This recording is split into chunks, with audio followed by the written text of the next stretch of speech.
Hello, friends! I hope everybody's had a good week. Welcome to week 10's version of Aydt Picks. But first, coffee.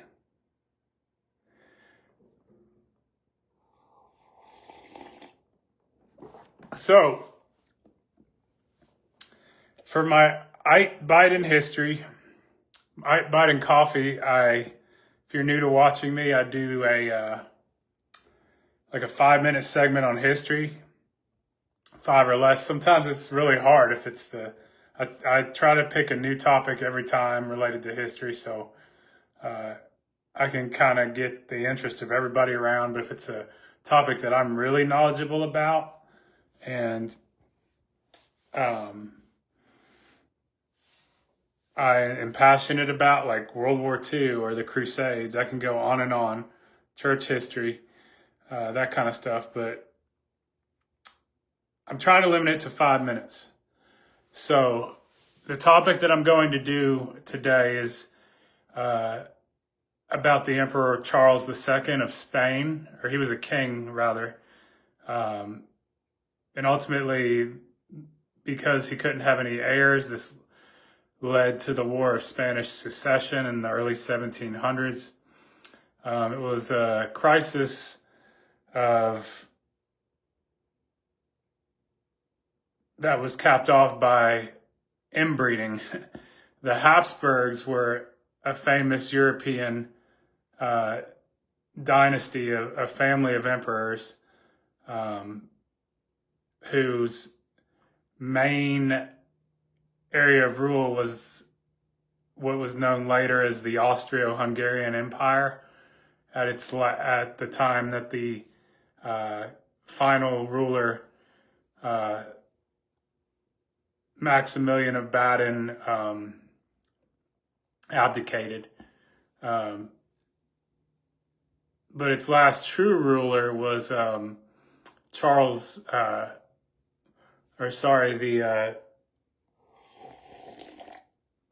Franz Joseph, who died in 1916 during the height of World War I.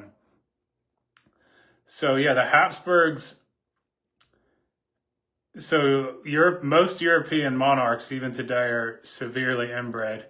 One of them that was so inbred was Charles II. He was born, I think his uncle and his mother had conceived him. And that was so messed up that the family was already inbred that I think his brother and his uncle were the same person, if that makes any kind of sense. I have to double check that. But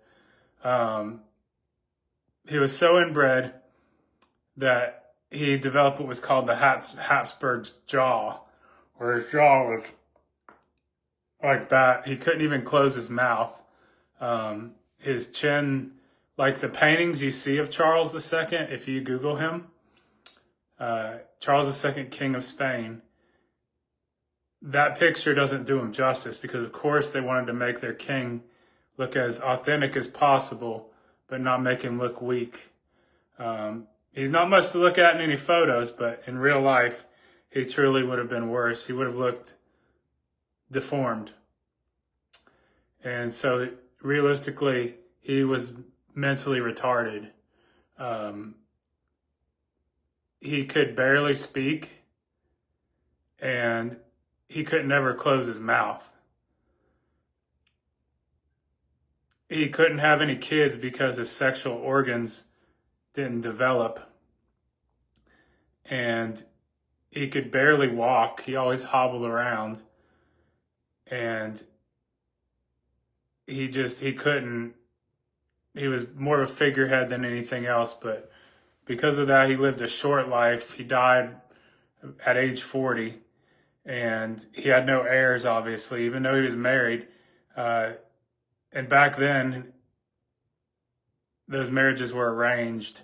So the woman he married, who was one of the princesses of the German states, or of the German kingdoms, that's modern day Germany, prior to the German Revolution of 1871 and Napoleon's dissolution of the Holy Roman Empire in 1806. Germany had all these fragmented states, kingdoms, and duchies. She came from one of those, and she took one look at them and cried. And they were able to get the marriage annulled. But yeah, he couldn't, on their wedding night, that was the saddest thing. He couldn't consummate it because those areas didn't work down there. But the point is, he is one of the sad figures from history. And that led to the War of Spanish Succession. That ends Aydt Bites and Coffee for the night. On to college football.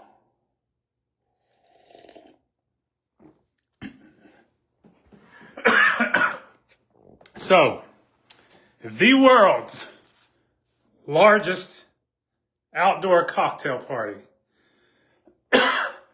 as it is colloquially known, the annual Florida-Georgia rivalry game, played every year in Jacksonville, with the exception of 94 and 95, when the old Gator Bowl was torn down and the present Jacksonville Stadium was built. Now, fast forward 30 years, this is the last edition of the game in the current Jacksonville Stadium, because they're going to be tearing that down. So next year, instead of going home and home, like they did in 94 and 95, I honestly think it would have been a better idea and a neater experiences for fans from both sides that haven't experienced each other's stadiums, more than likely, unless they went and when those two teams weren't playing. But next year's game will be in Atlanta, and 2027's game will be in Tampa at Raymond James Stadium. Following 2027, the new Jaguar Stadium should be built and completed. It's supposed to be like super high tech. It's going to be a dome with all the bells and whistles. Georgia leads this series 56-44. I believe there's 2 ties, but it's getting close to 100 years of these two playing, which is awesome. There's one game that Georgia disputes that happened in like 1903, and at that time, the University of Florida, as we know it, didn't exist. So whatever team they played, which is probably the Florida Agricultural College, which would later become the University of Florida, but that wasn't in Gainesville. That was in either Lake City or Ocala. So that really doesn't count. But at any rate, there's no love lost between these two schools. When my dad took me to a Florida-Georgia game when I was 12 years old, or 11 years old, for the first time up in Jacksonville, I saw like 2 fights, and there was a drunk Georgia fan. There was people in the bathroom that were peeing in the sink, like they had like a trough thing. And one of the Georgia fans was like, "Y'all quit pissing in the sink." And I just died laughing, me and my dad. That's one of my memories of just how sheer drunk people get. But there's 2 types of Gator fans in terms of, I'm going to move to the next topic. And this is about who Florida's biggest rivalry is. And you can make an argument for probably 3 teams. Probably most of the older Gator fans, like my dad's age. He's almost 70. I'd say anybody before like the mid-'80s would say definitely Georgia. I grew up in my childhood was mostly 90s, early 2000s. I graduated high school. So I grew up hating Florida State worse than I did Georgia. I would tell you it's 100% Florida State. Because that was just back and forward in the 90s and early 2000s. Florida dominated Georgia when I was growing up. That was the Spurrier years. I think they only beat us once in like a 12-year span. So Georgia's a pretty much guaranteed W. They weren't anything like they were, or like they are now in the under Kirby Smart. Georgia was kind of mid-tier SEC because you knew in the 90s and early 2000s, you had a good guess who was going to win the SEC. It was going to be either Florida, Tennessee, or Alabama. And so Georgia was like mid to low. They weren't well coached a lot of times in the 90s. They didn't start getting really good and competitive until Mark Richt got there in 2002. Even then, Florida still dominated the series. It got even in the 2010s as Florida shuffled from Muschamp to McElwain. And then Kirby took over in 2017, and they've just dominated since under Mullen and definitely Napier. Napier hasn't beat them.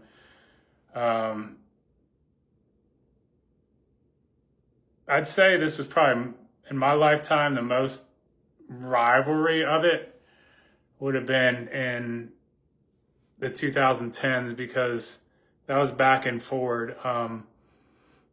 For me, like I said, it'll always be Florida State as our number one rival. I just can't stand those idiots. But Georgia, yeah, like, I don't like them. Of course, they'd probably be second on my list. You could make the argument for Miami because Florida and Miami actually played longer than anybody else, I believe, except Georgia. And we played like something like 57 years straight from the 1930s to 1987 when the SEC added an extra game. Florida had to drop Miami from the schedule. Tennessee's up there, even though we really have only been playing Tennessee every year since the 90s, since 1990. That's 35 years. That's a pretty good argument. And then I'd say LSU. Auburn's an old one. But honestly, in my opinion, FSU will always be Florida's biggest rival. But it's very split when you ask Gator fans. I think Georgia would be a slight edge. But in terms of Gator fans overall, but it would be an interesting poll. I could honestly make the argument for FSU, especially when it comes to in-state bragging rights. Like usually if you lose to Georgia, you don't really have to hear about it amongst your friends in the state of Florida, friends and family in the state of Florida, as much as you would if FSU beat us. Sure, there's pockets of Georgia fans here and there, maybe like one or two. And as you get closer up to the border, there's more. But Florida and Florida State, even though there's more Gator fans in Florida, it's still more evenly divided than anything else. So that's why I would argue Florida State. Plus, there's been heated games between us and Florida State. Man, I'll tell you that. All right, on to the top 25. So this Friday, we've got number 25, Memphis. They play Rice. Rice is just pitiful. I don't really, beyond Power 4, like, unless you have a setup of like 3 or 4 TVs, it's highly likely that you're not going to be able to catch all of these games, even though I'd like to watch all of college football. There's just not time for that in my lifetime. I do watch most of the major games, and I follow them enough to know what's going on. But yeah, I got Memphis over Rice by the score of 34-7. Memphis is good this year. They've only lost 2. I think they're 6-2. Rice is just awful. Number 1, the Ohio State Buckeyes. Man, these two have just had opposite years. Ohio State looks a very strong candidate to go back-to-back as national champs. We'll see. There's still a lot of football left to be played, but they've been the most consistent. And to be honest, I haven't watched a lot of Ohio State. I've watched their game versus Texas, but that's about it. And they looked pretty sharp versus Texas. Of course, Texas has fallen off. Penn State, I caught their game versus Oregon, and they choked, and that led to James Franklin's downfall. Penn State was supposed to be like, they were talking about putting them in the national championship game this year. But man, after James Franklin and Penn State lost to Oregon, it just all went downhill from there. They lost to UCLA and then Northwestern, and then he got fired, I believe, after that game.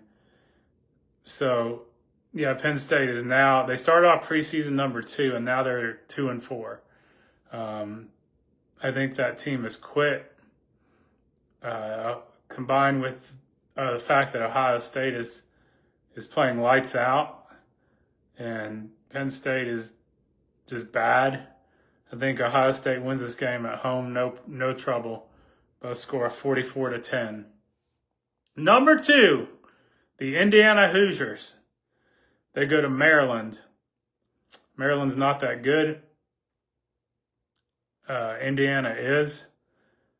Kurt Signetti is an Urban Meyer type of coach. And what I mean by that is he's got an edge. He doesn't let up once he has a lead. He just keeps his foot on the gas pedal and just destroys his opponent. I don't expect any different. I think Indiana destroys Maryland by the score of 63-20.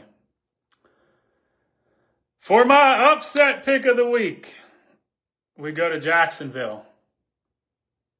Florida fired Billy Napier 2 weeks ago now. Georgia, even though Kirby Smart is the best coach in college football and probably the best defensive mind as well, Georgia has no idea what to expect because Napier ran the same boring offense with like the same 6 plays. That's why his offenses were terrible, is because they were so predictable. Teams knew what we were running. We're lucky we had athletes, so we at least scored some points. But as the interim coach, you have Billy Gonzalez, who is an Urban Meyer disciple. He coached under Meyer for many years. He loves the spread option offense. He loves to spread his athletes out and get the ball to as many athletes as possible. So that combined with Georgia doesn't know what to expect, plus our defense is still really good, I think Florida holds Georgia to 24 points. And Florida scores enough to beat this unusual Georgia defense. And what I mean by unusual is it's not your Kirby Smart-esque typical Georgia defense that doesn't allow more than 10 points a game like basically they did from 2017 to 2022 when they won those back-to-back national championships. Those were some of the best defenses I've ever seen, but this defense from Kirby is, man, they're giving up some points. Florida's offense is not that great, though, but I think Billy Gonzalez and company will put some new wrinkles in it.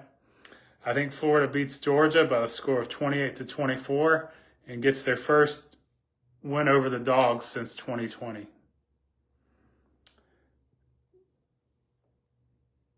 Number 7, Ole Miss.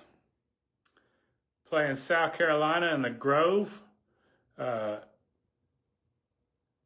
Lane Kiffin I'm amazed at his focus, especially with all the rumors going around. Where's he going? Is he going to Florida? Is he going to LSU because LSU just opened up? Is he going to stay there? That dude must be dealing with pressure like day in, day out. Wondering, is it better for me and my family if I stay in Oxford, Mississippi? Or should I go to Florida? Should I go to LSU or go to another coach vacancy? I've heard like Texas might even open up, and those dudes have oil money, so they can get whoever they want. So I admire Lane Kiffin for his focus and being able to get his team to stay focused and not getting caught up and losing focus on what may be coming for him in the future. Obviously, I hope we get him, but we'll see. I think Ole Miss keeps winning. South Carolina's tough, but they kind of have a Billy Napier type of coach in Shane Beamer. What I mean by that is it seems like the players love him. He'll have like one or two good games a year where he beats somebody he's not supposed to, but he just can't be consistent. Perfect example is everybody was hyping them up this year because of Lenora Sellers, and they had a really good year last year, better than expectations, but they remind me of like a lesser Florida 2.0, honestly, since Urban Meyer left here, because they've gotten our old coaches, Spurrier and Muschamp, and then they've kind of followed the same track record, but at a less under the microscope level, if that makes any sense. But South Carolina will play hard, but I think Ole Miss wins by the score of 31-24. Got number 8, the Rambling Wreck of Georgia Tech. Georgia Institute of Technology, also known as Georgia Tech,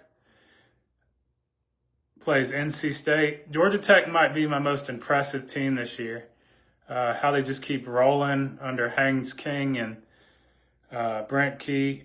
Those dudes are fun to watch. I can't wait to watch them play Georgia at the end of the year. They took those dudes into 8 overtimes last year. So you can bet they're licking their chops. I think they play NC State this weekend in Atlanta. NC State is always going to be competitive. Those guys have athletes, especially on defense. But I think Georgia Tech wins this one fairly easily. They beat NC State by a score of 28-10. This is a fun one, and I thought about this potentially. I don't know if it would be an upset, but it would be, because you're not used to seeing Vanderbilt in this position. That's why I say that. But Vanderbilt goes out to Texas. Vanderbilt is number 9. Texas is number 20. They're playing in Austin. I went out there last year, and that place is surprisingly a tough place to play. They're loud, not like LSU, Florida, Tennessee, or even Texas A&M loud, but they make some noise, especially since they've enclosed that stadium all the way. But and they've still got some athletes. Granted, they haven't lived up to the expectations put under them and Arch Manning this year. But I think this game is competitive early. I think the jury's still out on Clark Lee as a coach. Granted, he's done a phenomenal job at Vanderbilt, and I give him a lot of props. Vanderbilt is a consistent bottom feeder, but as long as they have Diego Pavia, they're going to be good. And Vanderbilt is a legit playoff threat. Who would have ever thought that, right? But I think they go into Texas, and they beat Texas by a score of 34-20. Moving on, I've got the U. And like I predicted, this is about the time of year under Cristobal. It's like Miami looks like, I'd be mad if I was one of their fans, honestly, okay? Because every year, Miami looks like they're going back to being the old U that we're used to seeing in years past, like the 90s and 80s and early 2000s when they had Ed Reed and all them. But under Cristobal, they just can't keep it consistent. Like, honestly, early this year, I thought, if you would have asked me 3 weeks ago, I would have told you Miami is the best team in the nation. But they just run out of gas. This happened to them last year too. But I mean, they weren't as powerful last year. But Cristobal's done a great job recruiting in the trenches, as we've seen when they played Florida this year. They just bullied us, man. And they've got the physicality to be a national championship team. But I don't know if it's Carson Beck or Cristobal makes some dumb Napier-like decisions as a head coach too that hurts them. But Carson Beck pretty much lost the game for them versus Louisville with his interceptions. But it's just Miami seems to run out of gas. And although I think they play SMU this weekend, and I think they go in there and they win 33-31. But I think Miami will probably, down the schedule, they'll probably lose 2 or 3 more games, and it might just keep them out of the playoff. Because they've still got some pretty difficult teams coming up. But we'll see. Maybe if they get in the playoff, they got the dudes to make a run. I'll tell you that. I don't know if I'd trust Carson Beck, because he's a interception machine. But moving on, we got number 12, Notre Dame Fighting Irish. This is Catholics versus Catholics. They go to Boston College. Boston College is terrible this year. And Boston College is the weirdest team, the weirdest program in the world. And the reason I say that is, one year you'll get a Boston College team that's really good. They'll be I don't know, 9-3 and make a really good bowl game, and then be 8-5 the next year. And then the year following that, they'll be terrible. They'll be 3-8. Right now, I think they're 2-6.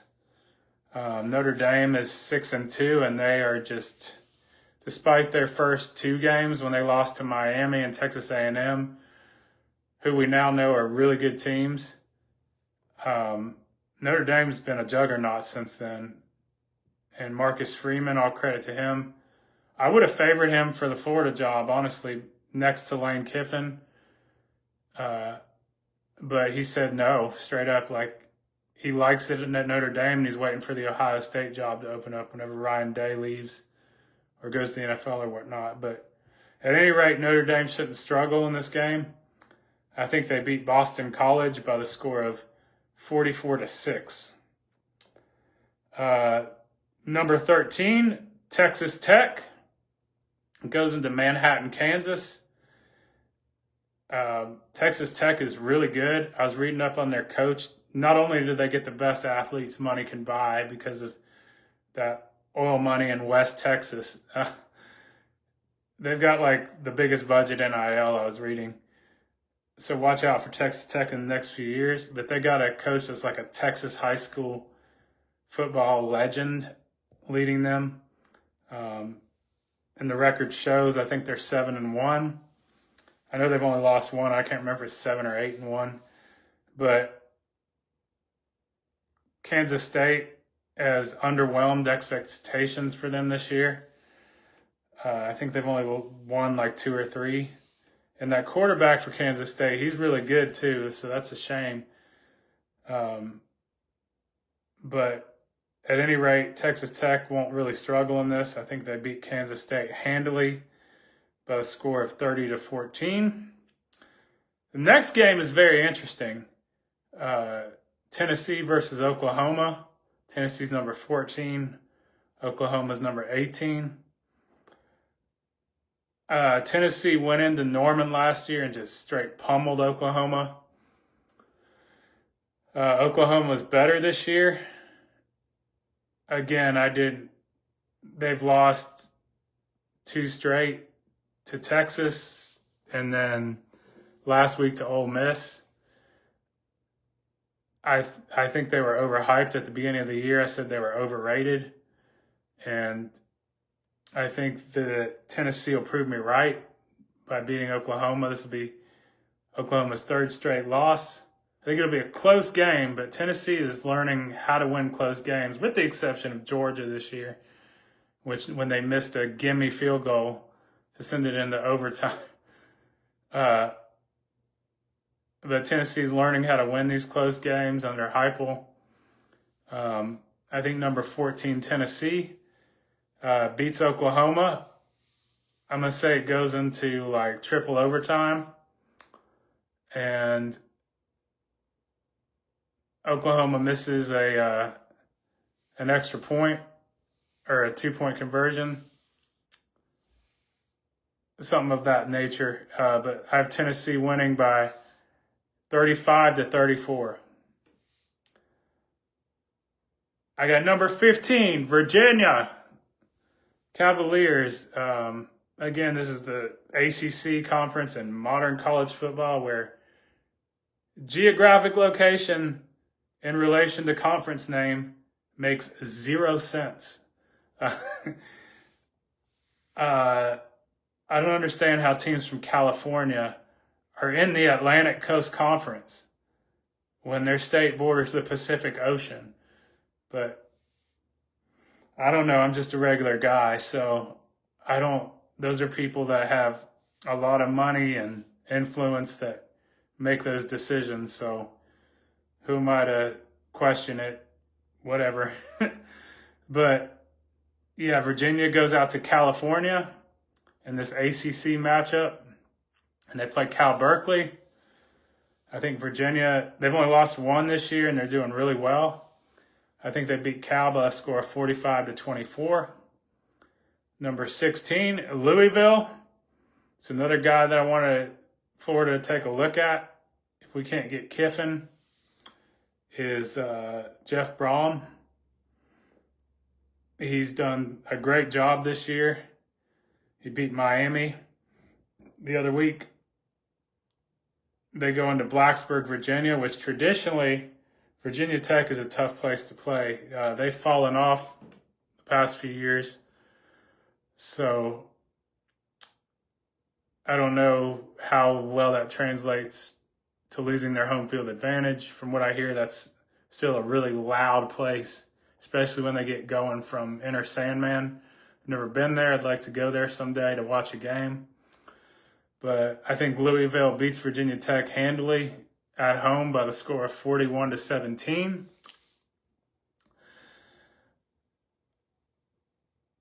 I haven't really watched much of Cincinnati this year, but somehow they're ranked 17, and they play Utah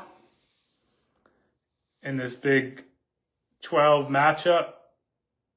And Utah impressed me last week when they destroyed Dion in Colorado. I actually fell asleep during that game because it was halftime and it was like almost midnight, and I just remember passing out on my couch or waking up on my couch and the game was over. But I think Utah beat Cincinnati. I don't know if I'd call this an upset, maybe because Utah's ranked below Cincinnati, but I've got number 24 Utah at home beating Cincinnati, who's number 17, by a score of 42-28. Number 21, Michigan. The Wolverines, they're playing Purdue. They shouldn't struggle. They beat Purdue at home in Ann Arbor by the score of 42-10. Houston playing at home, they're number 22 versus West Virginia. I don't know what's happened to West Virginia, man. They used to be one of those schools that was pretty competitive year in and year out. They were never necessarily except for that one year with Pat White and Steve Slayton in 2007. Pat McAfee was actually their kicker and mixed a chip shot to beat Pittsburgh, which probably would have launched them into the national championship game over LSU. Instead, LSU gets in and beats Ohio State. But yeah, at any rate, West Virginia is just terrible this year. I think they're like 2-6 or 3-5, uncharacteristic of them. And Rich Rod is actually their coach. Maybe he just hasn't had time. I think this is his first year, though, so they might be better in the next few years. But I think Houston cleans them up. They beat them by a score of 34-13. I've got number 23, USC. They go into the cornfields of Nebraska. And I think they get a win barely over Nebraska by a score of 26-24. That's a venue as well that I would love to see someday. Is Lincoln Memorial Stadium. Interesting fact that those fans are loyal, man. They've sold out every game since 1962. Even COVID, during COVID, they managed to sell it out as best as they're allowed. But yeah, that's the top 25. Going into the bonus pick of the week, I've got in this Service Academy matchup between Army and Air Force. I'm going to say it goes into a bunch of overtimes. Army beats Air Force on the triple option. They give it to the fullback at the 2-yard line, and he punches it in. Air Force can't respond. Army beats Air Force by a score of 55-53. For my other D1 Florida schools, FIU, I think they played last night. I don't remember the score, but I had them over Missouri State. They might have lost. I have to check it. I've got UCF over Baylor by a score of 45-42. And I've got Wake Forest going into Tallahassee and getting the victory over Florida's second-rate University by a score of 28-27. Before I conclude today, there's been a lot of talk on social media about really who has the best job between the openings, the coaching openings. And right now, the 3 biggest jobs that they're saying are LSU, Florida, and Penn State. Of course, I'm a little biased, but I really don't see, I tried to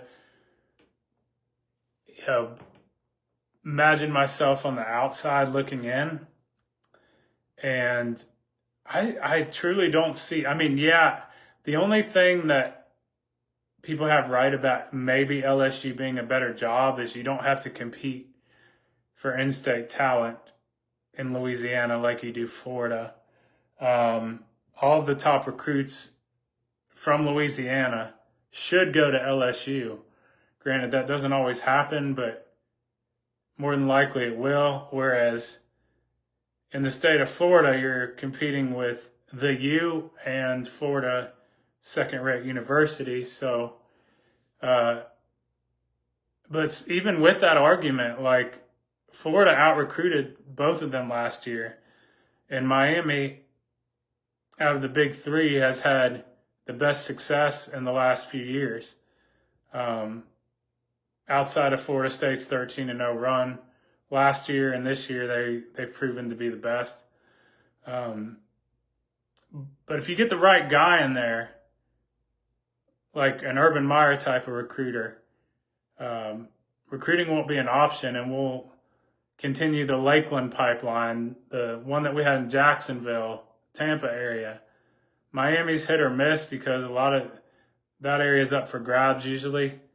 But if we get the right guy, we can steal all those guys too. And also, recruiting isn't really what it once was. I mean, it's important, yeah. But with the NIL and transfer portal stuff, you can literally build and stack a roster if you play your cards right, and especially in the transfer portal. That's what Mike Norvell does at Florida State. Lane Kiffin does a great job at that. So I don't really necessarily buy into the argument that LSU's a better job because of recruiting. Also, LSU is a dumbass university. I mean, I'm not even going to sugarcoat it. I think even the Mississippi schools are smarter than them. Like, that's not for the kids that actually care about an education, I wouldn't go there. Like, I mean, they're ranked, I think the only one that's ranked behind them is like Arkansas and Mississippi State, maybe. But they are at the bottom of the SEC. LSU can compete with Florida when it comes to athletics. I think they've won a little bit more team championships than us. That's largely because of baseball, but they can't hold weight to us when it comes to the three major sports. Like, Florida is the everything school all around, and that's what I'm selling. And if I was Scott Strickland, and I'm afraid to say it, I don't think that man has a spine. If I was Scott Strickland, I would come out and tell them, I'd be like, Florida is a better school than LSU, and I would sell that. I'd be like, you don't hold weight to the University of Florida, and I would list those points, and I would just keep telling Lane Kiffin or whoever I'm after. Ultimately, it's going to be his decision, but these media pundits, I think a lot of the reason why they love LSU and Georgia and Bama, and they hate the University of Florida, is because they know Florida's potential, and they're scared of us. Plus, Florida wins in every sport. So, and Florida whooped their butts in the 90s under Spurrier. So a lot of those folks still hold things against Florida. But yeah, I mean, Florida, I would debate people all day about it. Florida is the best job out of those three. Penn State, I don't really have any idea about, but in terms of athletics, I still need to do my research. But they haven't won a national championship since Joe Pa was the head coach, I think 88. And I don't know in their history if they've really won much. Granted, Joe Pa built that place into what it is. I hear the whiteouts are electrifying. Like, you need to go see a game in Happy Valley when they have their whiteouts. So that stadium's pretty cool. I'm telling you, I'm not impressed with LSU, like their stadium even, and that's another big myth. I've said it before. Tiger Stadium is the most overrated venue in all of sports. I can think, like I went to Texas A&M and Kyle Field, and that's louder than LSU. LSU's intimidating just because of all the like purple around you, and their fans can be really, really big jerks too. Like I was called a bunch of names there, and I heard like people being "Gator suck," this and that, a bunch of drunk fans. That's why it's intimidating. You feel like you're going to get jumped there, and those fans are crazy. The loudest stadium I've ever heard was Florida versus Florida State in 1997 when they were number one in the country, and we beat them on a Fred Taylor run. I was sitting next to my dad and my cousin. She had come up from Tampa, I think, and I couldn't hear the conversation next to me. Like you could feel the noise in the swamp. I felt that in Tennessee too. That stadium was shaking. Tennessee is almost as insane as Florida. But yeah, LSU doesn't hold water to those schools. Like that's why I say that. Like, and I would rag on LSU all day and anybody that says it's a better job than the University of Florida. I hope you enjoyed this version of Aydt Picks. I'll put it on YouTube later. If you have a YouTube account, please do me a favor and subscribe. I'm trying to grow. I thank all of you for watching, and I hope you have a great night and the rest of your week. And enjoy the games this weekend. If you're going to Jacksonville, please be safe. Aydt signing off. God bless.